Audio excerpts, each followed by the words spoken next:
Hi, welcome. My name's Raelyn, and we talk about writing here because I write books. I wrote this book. If it seems up your alley, check it out. But for now, here's a video I made. Enjoy.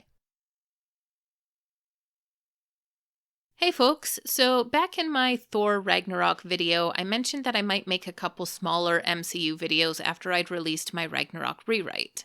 Since my Thor video was so critical, I wanted to make a few more positive videos in which I take one scene from each of the Thor films and discuss the writing reasons why I love that scene so much and what I think writers can learn from it. So we're going to begin at the beginning and talk about my favorite scene from Thor.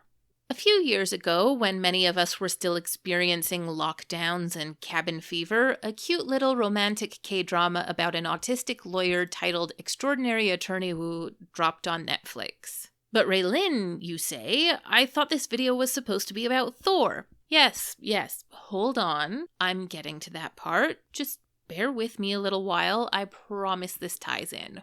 Throughout the show, the titular autistic character Young-woo unwittingly flirts and develops a sweet little romance with this guy, Juno. While there are many cute and romantic scenes between the two, I wanted to talk specifically about this one.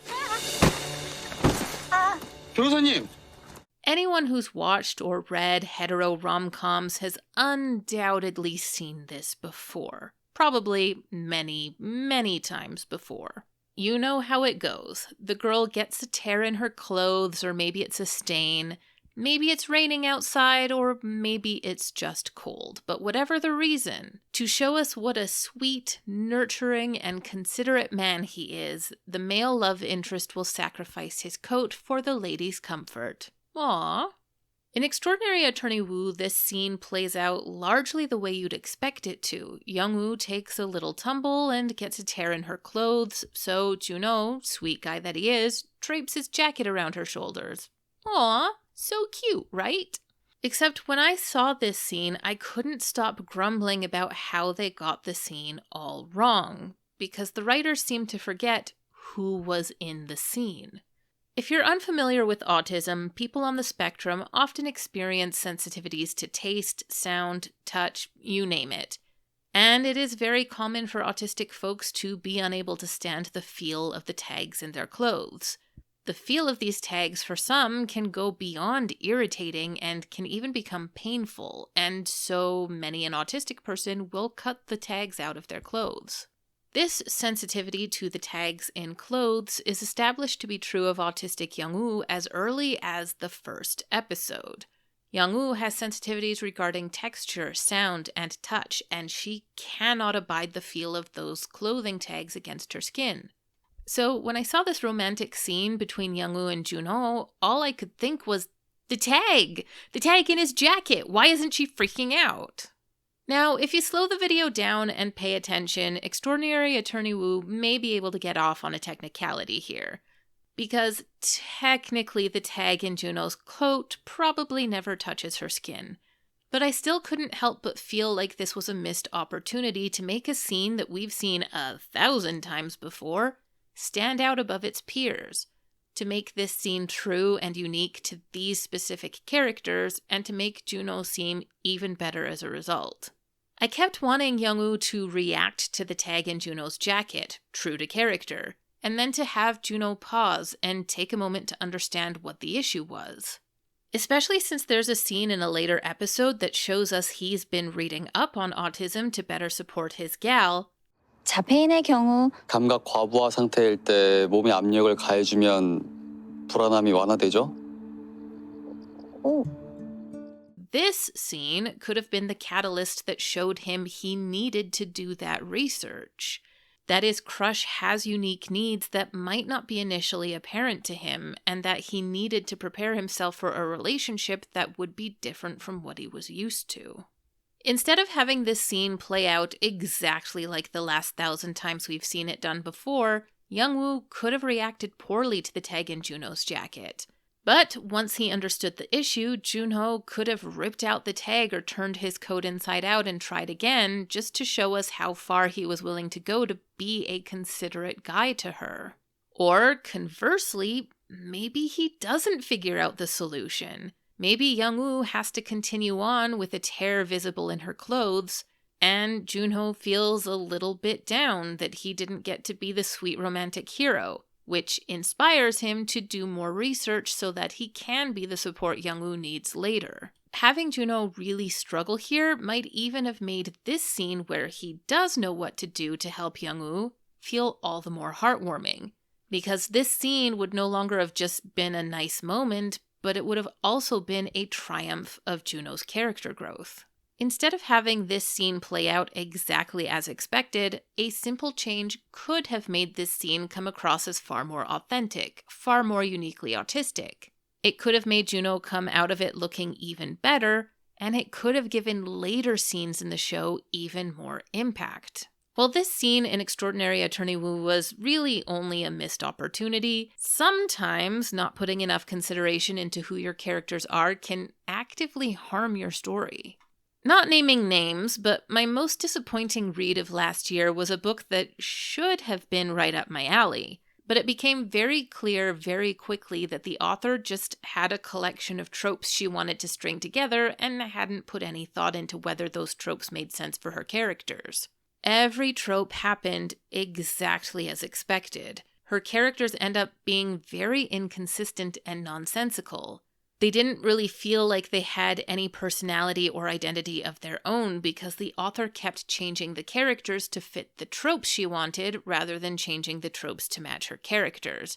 And the book became a very aggravating experience for me because of that. We writers tend to have tropes that we love to include in our books. Sometimes we add specific scenes to our stories just to write our favorite trope. But ideally, we should be mindful of the tropes we're using and whether we're using them in a way that actually builds up our characters and stories.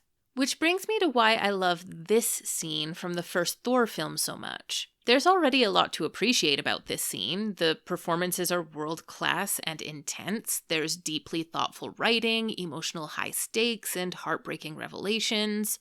This is one of the most impactful scenes in Loki's character development across the series, and I suspect this scene is what solidified Loki as so many early MCU fans' favorite character. You just feel for the guy here. But there's one little thing in this scene which, to me, elevates it above and beyond so many other dramatic, well-written, well-performed scenes in the MCU.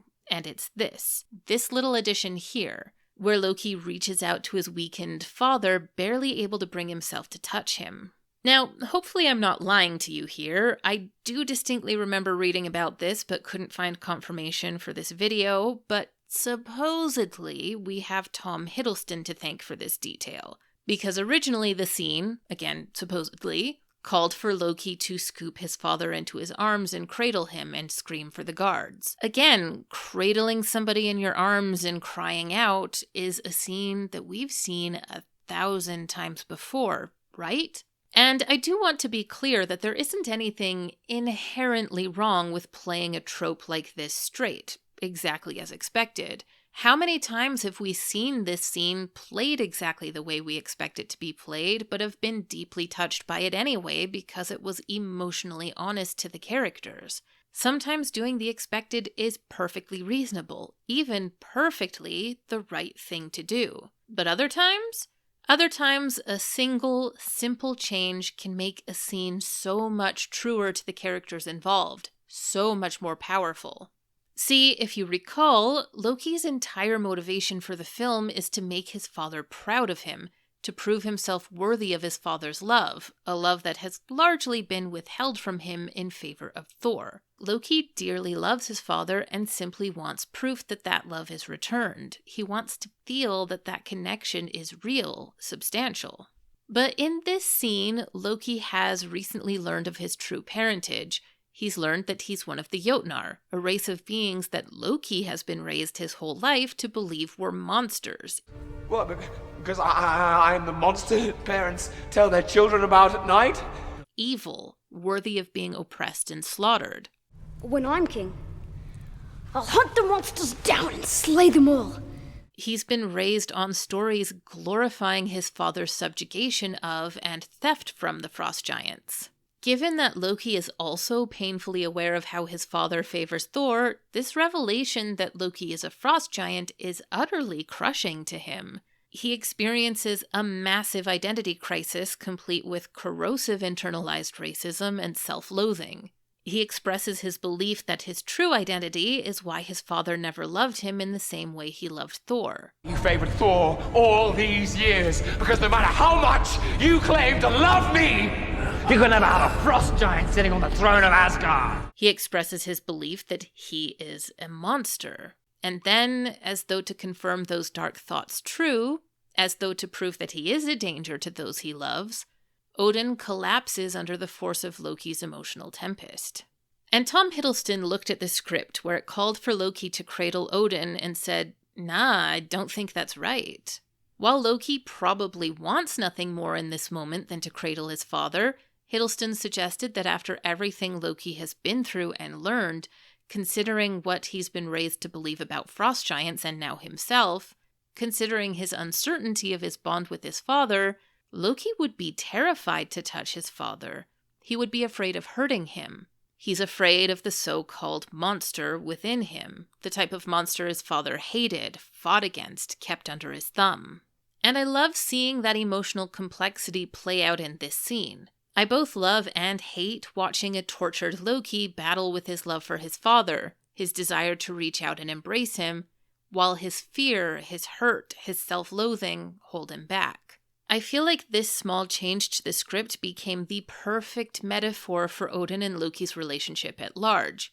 Loki timidly reaching out for connection, deeply yearning for it but afraid to damage what fragile connection is there, and Odin oblivious and non-responsive.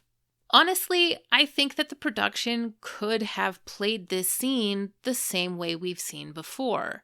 I think Loki could have cradled his father and screamed for the guards, and most of us wouldn't have batted an eye. Few would have been aware of the lost potential of the scene, of what we would have missed out on. But make no mistake, we would have missed out. A simple, small change to this scene made an enormous impact. It made this scene more true to Loki, more emotional, more heartbreaking, more symbolic, more foreshadowy, just more. A simple change elevated this scene to become, in my opinion, one of the best scenes ever written in the MCU. So, what can writers take away from this? I think the most obvious takeaway is details, details, details. Writers should really consider who their characters actually are in every scene.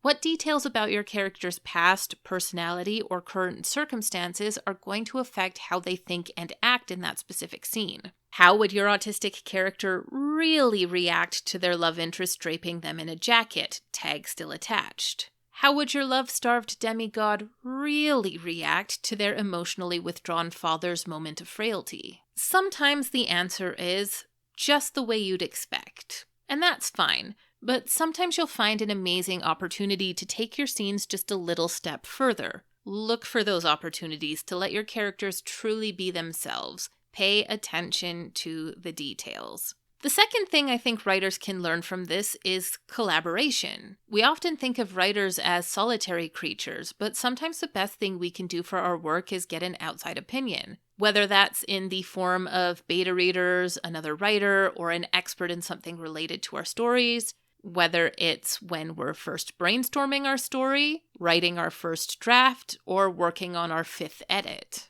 The scene in Thor was so amazing because the writers had the good sense to listen to an actor who had thoughtful insight into the mind of a character he'd been tasked with performing. He was able to see something they hadn't considered, and the film is better for it. In Extraordinary Attorney Woo, however, this scene becomes wasted potential because, while the writers did consult professionals who work with autism, as far as I have ever been able to find out, they never involved anyone who was actually autistic at any level of the show's production. Now, I could be wrong about that, so please don't take that as undeniable fact, but in looking into the show, I have never been able to find any confirmation that anyone autistic was ever consulted for this show. What I have found, however, is that, at least in some places, they deliberately excluded the experiences of autistic people. Take that as you will. I do think they had good intentions, but I think that having a few autistic people involved in the production, collaborating in the storytelling and development of their main autistic character, could have gone a long way to make scenes like this absolutely shine. So do your research. Seek out experts and collaborators. Get outside opinions, and also learn how to sift through the opinions you're given to find the real gems that could improve your storytelling. And you just might be able to take your scenes from something we've seen 1,000 times before to something that truly stands head and shoulders above the crowd and shows us who your characters really are. That's it for this video. Let me know if you liked this video and want to see more lessons from my favorite scenes. Have you ever been wowed by a scene because of a simple, unexpected detail that made the scene stand out? What was your favorite scene in the first Thor film? Let me know in the comments, and I'll be back soon with another video and another lesson from my favorite scenes in the Thor films. I'll see you next time.